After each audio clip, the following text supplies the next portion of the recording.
I had asked you to read the first chapter of the book of Daniel. Now, I want to talk about this a little more next time, but the book of Daniel, even though its setting, in terms of its narrative setting, is the end of the Babylonian Empire, the beginning of the Persian Empire, Belshazzar, one of the last Babylonian kings is mentioned, King Nebuchadnezzar, King Darius. The Persian kings are mentioned in the book of Daniel.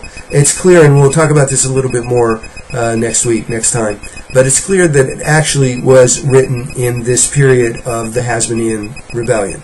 It's a work from that period. And there's a lot of reasons why I say that. We'll see that next time.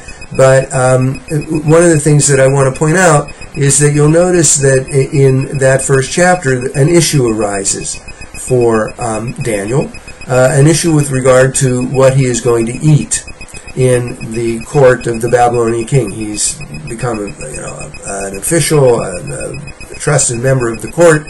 He's going to be invited to eat at the king's table. And he says to the official who comes and invites him, he says, I can't do that, I can't eat that, I can't eat the king's food, I can't drink the king's wine, just give me and my companions vegetables and water.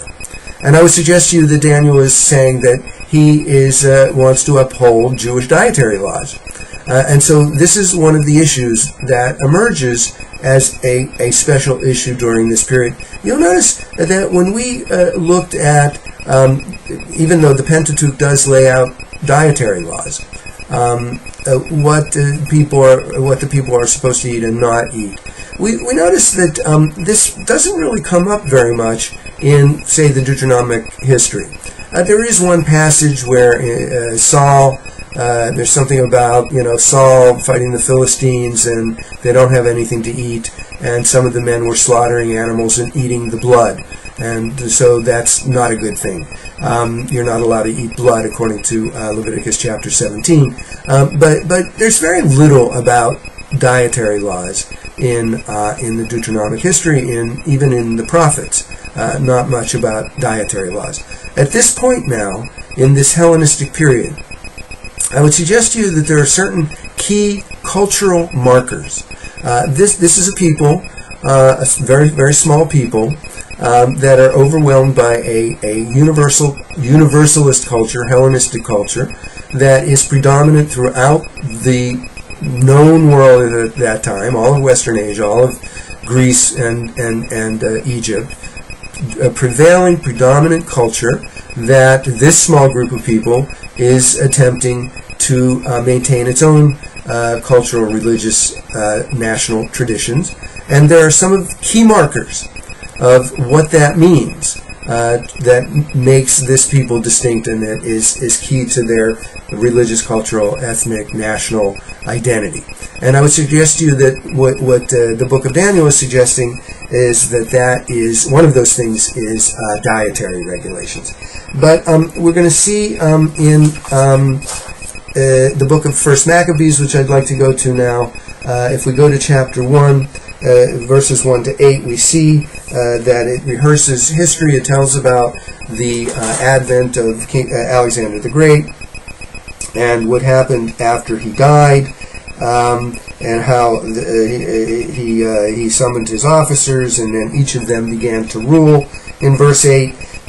And then if we keep reading in verse 10, we see in verse 8 that there were these different officers, and they put on crowns, and a very brief summary of the history of the successors to Alexander the Great.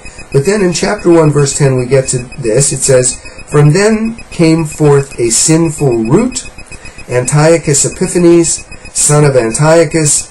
He had been a hostage in Rome. He began to reign in the 137th year of the kingdom of the Greeks." The year was counted, I suppose, from 332 BCE. If you subtract 137 from that, you get, if you see the little note, 175 BC. That is the year that King Antiochus Epiphanes began to rule. And then in verse 11 it says, In those days, certain renegades came out from Israel, that is, the kingdom of, or the province of Judea, and misled many, saying, "Let us go and make a covenant with the Gentiles around us, for since we separated from them, many disasters have come upon us." This proposal pleased them, and some of the people eagerly went to the king, who authorized them to observe the ordinances of the Gentiles. So they built a gymnasium in Jerusalem according to Gentile custom, and removed the marks of circumcision, and abandoned the Holy Covenant. They joined with the Gentiles and sold themselves to do evil. So a couple of things come out of this. One is that this struggle was not necessarily simply between Jews and Hellenists, but it was internal to the Jewish community. Some of the Israelites, that is, the Jews living in Judea at this time, some of them wanted to be Hellenized. They thought it was nice. We might today call that assimilation. They wanted to be a part of the general culture, and so they were very happy to join this Hellenistic community. Notice that one of the key markers here is circumcision. And I don't know how you remove the marks of circumcision. I think I don't really want to know.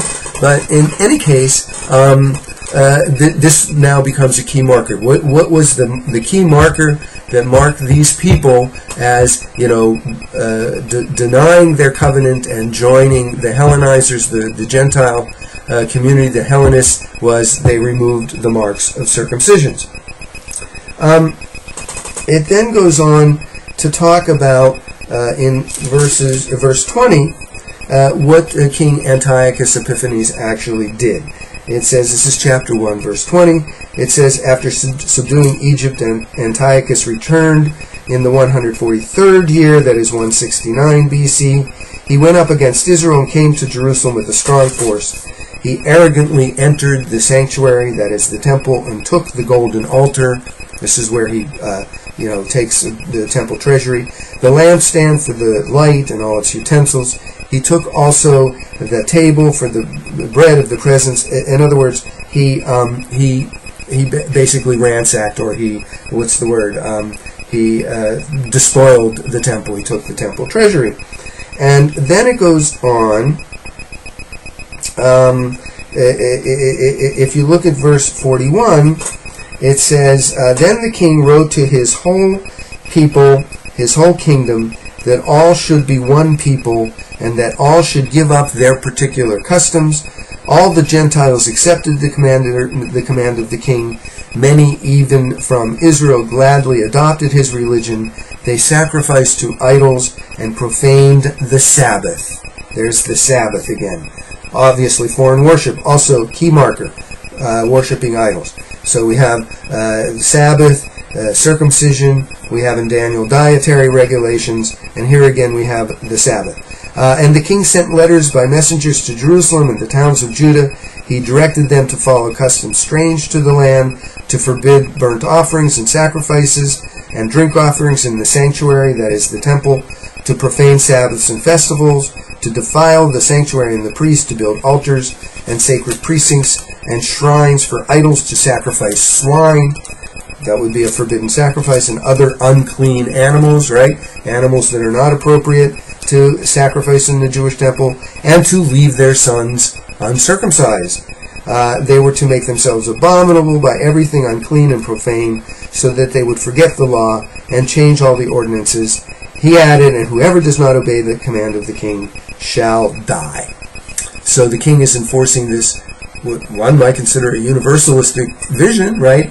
Everybody's going to be Greek, everybody's going to speak Greek, everybody's going to be part of this wonderful, from their point of view, this wonderful modern civilization. But the author, obviously, of this work is not in favor of that, and is indicating that there are these key markers that were forbidden, that were, really, for this author anyway, key markers of what King Antiochus was doing to try to bring the Jewish people away from their traditional culture, their traditional religion. And again, you see, well, certainly idol worship, but also the Sabbath, circumcision. These are all key markers. We then go on. We see if we go to verse 54. This is chapter 1, verse 54. If you go through, I'm not going to read the whole thing, but you're going to see that what happens. I want to keep track of some of the dates in here. On the 15th day of Kislev, that's a Hebrew month, a month that is indicated in the Hebrew calendar. On the 15th day of that month, in the 145th year, and if you look at the note, that's 167 BCE, they erected a desolating sacrilege on the altar of burnt offering. I want you to keep in mind that expression, desolating sacrilege. It's going to come up again. It's going to come up in the book of Daniel, and it's going to come up in the gospel literature in the New Testament as well. And then, so they did something on the altar in the temple in Jerusalem, something that was considered a desolation. Then, if you go to verse 59, it says, on the 25th day of the month, they offered sacrifice on the altar that was on top of the altar of burnt offering, according to the decree. They put to death the women who had their children circumcised, and their families and those who circumcised them, and they hung the infants from their mothers' necks. So, from Antiochus' point of view, if you circumcised your child, you were guilty of a horrendous crime, and the punishment was your child was killed and hung around your neck. Nice guy, that Antiochus. But notice on the 25th day of the month, they offered a sacrifice on this altar, this desolating sacrilege on that altar. If you look at chapter 2, and I'm not going to read the whole thing because you can read it yourself. Chapter 2 really does describe the outbreak of this rebellion by, as you see in those days, Mattathias, son of John, son of Simeon, a priest of the family of Joarib, moved from Jerusalem and settled in a town of Modi'in. This is Mattathias the Hasmonean. You're going to read about his 5 sons, and in chapter 2 you're going to read about an event where one of the officers of King Antiochus comes into town and tells them, the people in town, that they have to sacrifice, I believe they say even a swine, they have to sacrifice a pig on an altar that is erected in town, or whoever isn't willing to participate is in trouble, and they call on somebody who's going to be willing to do this. A man steps forward to do it, and Mattathias goes and kills him. And that's the outbreak of the rebellion. And you can read about the rebellion. Again, we're going to see some key markers. There's a whole issue in chapter 2 about whether the rebels, the Jews who are fighting these Seleucid armies, can fight on the Sabbath. They're attacked on the Sabbath, but they theoretically should not fight on the Sabbath. The Sabbath is a day of rest, and they have to come to this conclusion that if they are attacked, they may defend themselves. They're not going to go on the offensive on the Sabbath, but they can defend themselves on the Sabbath.